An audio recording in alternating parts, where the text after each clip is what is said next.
A ruta xacobea marítima polo río Ulla, Mar de Santiago, crece a pasos axigantados dende a súa posta en marcha hai pouco máis de 2 anos.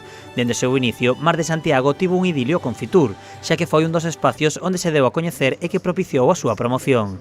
Sen faltar a cita, a ruta estivo presente nunha nova edición da Feira de Turismo, poñendo en valor todo o avanzado nestes anos. Somos conscientes de que hai na zona de Compostela, aproveitando todo este fenómeno da traslatio, xente interesada en facer ese camiño á inversa, e se nas anteriores edicións, pois casi 15.000 personas fixeron o camiño de subida, neste último ano xa temos máis de 3.000 que o fixeron de volta.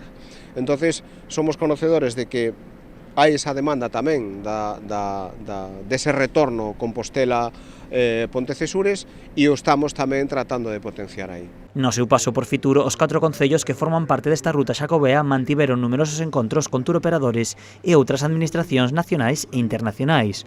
O seu principal obxectivo é potenciar o turismo relixioso.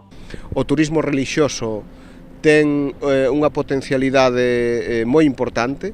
A maioría da xente que veu a Pontecesures veu motivada polo atractivo do Camiño de Santiago, por unha motivación tamén relixiosa. Con este obxectivo, representantes de Mar de Santiago desprazaranse á vila portuguesa de Fátima para potenciar a súa ruta. De feito, precisamente por Pontecesures tamén transcorre o camiño a Fátima.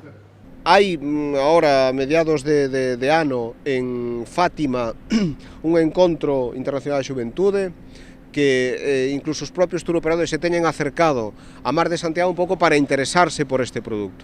Os obxectivos de Mar de Santiago para este 2023, ademais do turismo relixioso, tamén pasan por potenciar que máis empresas formen parte do proxecto. Hai xente interesada en crear infraestructuras turísticas, hoteles, aloxamentos, albergues en territorio de Mar de Santiago? Sí.